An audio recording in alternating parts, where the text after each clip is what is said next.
3 дугаар хэсэг.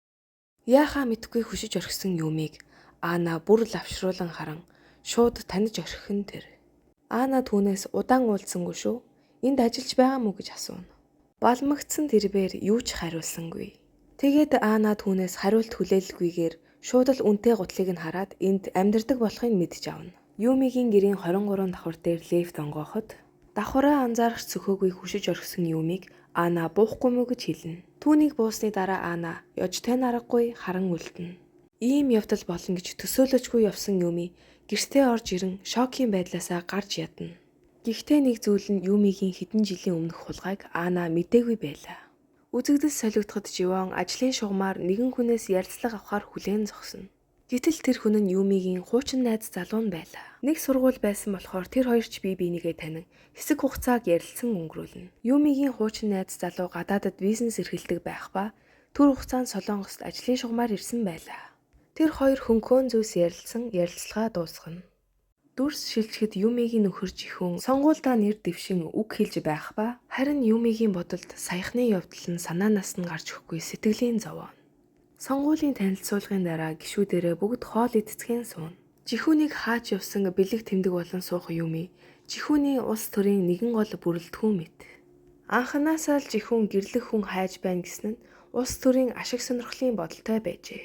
Уулзалт дуусан Юми гэртээ орох гээд явж байтал Анатай дахиад таарчхав. Тэрбээр хажуугаар нь өнгөрөхдөө чи суглаанд хожчихоо юу гэж даажигнан яван одно. Тэгээд Юми Анагийн ажилдаг байхдаа хамт ажилдаг байсан нэг дүүрүүгээ залгана. Анагийн ар гэрийн нөхцөл байдлын тухай асуухад музейн захирал буюу Анагийн аав өнгөрсөн жил тархины судас найрааслаар нас барж Ана харин гэрлэлтэд цуцлуулахаар сарын өмнө Солонгост ирсэн нь энэ байлаа.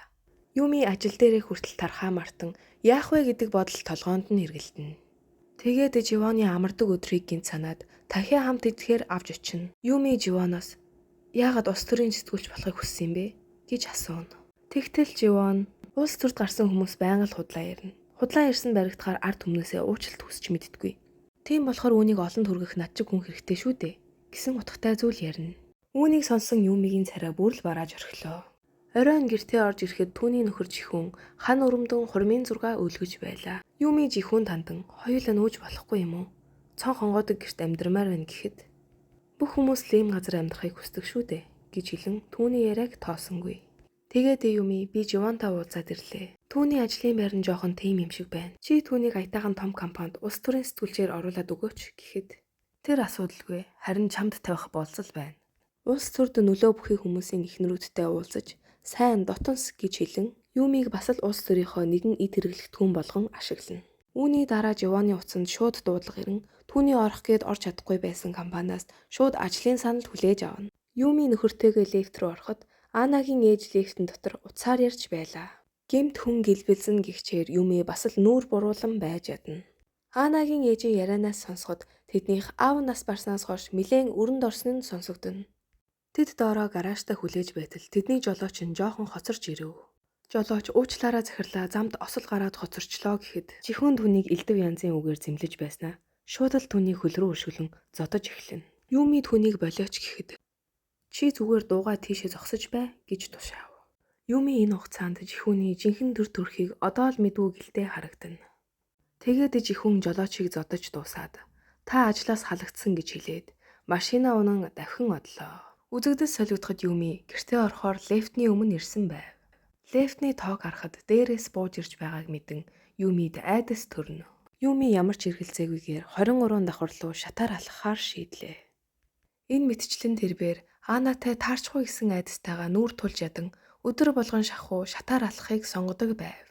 Тэгээд ингэж явсаар 2016 он болж арай гэж шатаар алхан гэртээ орж иртэл Ана түүний гэрт нь ороод ирчихсэн хүлээж байх нь тэр. Тэгээд түүн лөө Ана гэж хаягдсан шуудан харуулan хинийхэн болоо гэж бодсон чинийх байжээ гэв. Тэд ч зогсохгүй шуудан дээр байсан тэрний багшилдаг сургууль руу залган бүгдийг мэдэж авчээ. Анагийн өөрийнх нь бичиг баримтаар Юми энэ хүртэл яваад ирсэнд Ана итгэж ядан байлаа. Живоны хэлсэнчлэн худалч хүн уучлалт гуйдгүй гэдэг шиг Юми Анагаас уучлалт гуйсангүй. Ана Юмид чи энэ бүгдийнхаа төлөөсийг төлөх ёстой гэж хэлэн Юмиг яах ёстойгоо бодож байлаа. Тэгээд Юми Анагийн өмнө сүгдэн надад энэ бүгдийг зохицуулах хугацаа жоохон өгөөч гэсэн утгатай зүйл ярихад Ана Юмигээс 3 тэрбумыг нэхэн чадахгүй бол шүүхээр шийдвэрлэнэ гэж хэлв. Үүнийг сонсоод Юми боломжтой зүйл хүсэлтэй надад юу ч байхгүй гэж хэлв. Тэгтэл Ана энэ зэргийн мөнгөөр харин боловсрал худалдаж аваад болж байгаа юм шүү. Надаас сулгаасан амьдралаа мөнгөөрч болтугай төл гэж хэлэн явлаа. Яг энэ цаг үедээ зэрэгцэн жихүүн ажлын түвшүүдтэйгээ билаар тоглож байв. Тэд хоорондоо жихүүний улс төрийн карьерийг дээшлүүлэх тухай ярилцаж байх ба нэг хамтрагч нь танаа их нарч гэсэн ямар нэгэн хандивын сан байгуулад үзвэл таны карьерт ч гэсэн зүгээр юм биш үү гэж хэлнэ. Орой болоход их хэмжээний мөнгөний асуудалд орсон Юми бодол болон суухад гэрийн системд харуулаас дуудлага ирэн захирал машиндаа унтсан байна гэж түүнд дамжуулна. Юми нөхрөө гэртээ оруулахаар доош бун машиныг онгойлгоход жихүүний хажууд нэгэн эмэгтэй бас хамт унтаж байлаа. Юми тэднийг орхин хаалгыг хаан цагдаа руу залган согтуугаар жолоо барьсан гэж мэдүүлж орхино. Маргааш өглөө нь Юми юу ч мэдээгүй юм шиг яагаад цагдаа ирсэн бэ гэж түүнээс асууна. Жихүүн ч онцгийн зүйл бишээ гээд нэрээ чиний нэр дээр тэтгэлийн сан байгуулах гэж байгаа гэж хэлв. Юми үүнд нь дургуутсахад одоо удахгүй сонгуул болох гэж байна. Бидний амьсгал хүртэл утга учиртай байж ич үнэлгээ сайн аавна гэв. Тэгээд яг энэ үед жихүүний шинээр авсан туслага орж ирэн өөрийгөө танилцуулна. Нэг сонин зүйл нь тэр туслагын нэр бас Юми байлаа. Үзэгдэл шилжихэд орондоо унтаж буй Анаг ээж нь цохин сэрэн. Ээж нь түүнд бичиг үзүүлэн музейгээ зарж идээд мөнгөний салхинд хийсгэсэнд уурлан нэхнэ. Ана ч ээжийнхаа өдөөс би тэр 3 тэрбумыг чинь өөрөө мэдээд олчихно гэхэд ээж нь ч бүр уурлан түүнийг өстөж авах нь тэр. Энэ үед Юми 3 тэрбумыг хаанаас олох вэ гэж бодол болон сууж байтал Америкт дээд курсэнд байсан гихэгч орж ирнэ. Тэгээд Юмигээс энэ ажлыг хийгээд дуусгаад өгөөч гэж гуйна. Юми жаахан дурамжхан байсан ч өөрийн мэдлгүй хэдийг өгөх юм бэ гэж асууж орхино. Тэр их чинь чи мэдж байгаа штэ. Мөнгөөр юу гэж хийх вдэ. Тэглээч чи чинь мөнгө хайран гих хүн биш шүү дээ гэж хэлв.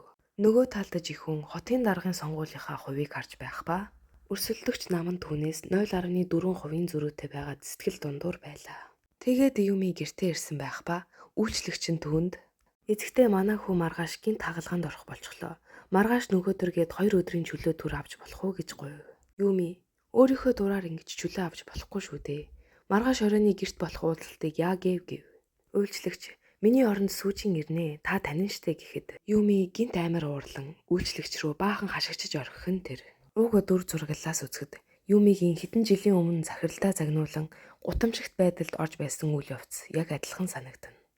Юми уурандаа туслахаа орж ирснийг ч анзаараагүй байлаа. Тэгээд гинт ухаан орон та чөлөөгөө аваад явдаа гэж хэлнэ. Туслах нь жихүүний тушаалаар Юмиг ээлжилт уулзалт руу дагуулan явахаар ирсэн байжээ. Юми туслахтайгаа уулзалт болох газраа ирсэн байх ба жихүүн туслах руугаа зочдыг ирснээс хойш 10 минутын дараа Юмиг дагуулan оруул гэж мессеж бичсэнийг туслах нь уламжлан хэлнэ. Юми машин дотор хүлээн суухдаа өөрийгөө ч гэсэн хэдэн жилийн өмнө ийм байсныг бодож байлаа. Уг бодлыг нь сарниулан туслах нь гарч ирэн түүнийг уулзалт руу дагуулan оруулна. Уулзалт ч эд дундаа явж байхад тэдний туслах нь яаралтай орж ирэн жихүүний чихэнд нэгэн чухал зүйлийг шивнэлээ. Нөгөө хэсэгт Ана алдсан музейгээ эргэж очиж байв. Сандал дээр суун тэрбээр утсаа гаргаж ирэн интернетээс Ана гэж бичээд хайж үзэхэд Юмигийн зураг гарч ирэн түүний эрдмийн зэрэг тэр чигээрээ гарч ирэв. Үүнийг харсан Ана нэг л духгүй мэдрэмжийг авч орхино. Маргааш ч болж үзэгдэл Живоноор эхэллээ. Юмигийн хуучин найз залуу түүнтэй уулзахаар дуудсан байлаа. Тэгээд Живон таныг надтай уулзах шаардлагатай байна гэхэд чинь үнэхээр гайхаж байлаа гэв. Залуу Живонд Юми бид хоёр яагаад салсныг чамд хэлэх хэрэгтэй байх гэж бодоод гээд утсаа гаргаж ирэн Юмигийн зургийг үзүүлээд Юми мөн бидтэй гэж хэлв. Живон ч тиймээ гээд танд эвгүй байх болов уу гэж бодоод хэлээгүмаа гэв. Залуу үргэлжлүүлэн энэ одоо надад нэг хамаатай биш ч гэсэн тэр яаж яваад Америк сургууль төгсч ирснийг мэдэхгүй ч тэр чиний доод курсын оюутан биш. Бас тэр хуурамч оюутан байсан гэж хэлж орхих нь тэр. Үүнийг сонсоод Живон мэл гайхан хоцорно. Үзэгдэл машиндаа суух Юми руу шилжлээ. Тэрбээр Анатай таарлцчихгүй гэхээс өдөр болгон түгшиж түүний нэгсэн 3 тэрбум Юмигийн хувьд маш том толгойн өвчин болж байлаа. Юми машин дотроос уцаар яран гарч ирэх Анаг ажиглан сууна. Гэтэл Юмигийн толгойд Ана л байхгүй бол гэсэн адын бодол төрж Ана цаашаа уцаар яран явж байхад нь ямар ч сэтгэл хөдлөлгүй болсон Юми араагаа дээрүү шилжүүлэн хаазаа хөлөөрөө тултлан гიშгэж Анаг чиглэнэ. Энэ хүртэл Ана киноны маань 3 дахь анги байлаа. Та бүхэндээ киноныхаа үзэгдэл сцен бүрийг нэг нэгэнгүү тайлбарлах гэж хичээлээ. Хэрвээ таалагдсан бол лайк, subscribe дараарай. Баяртай үзэгчдээ.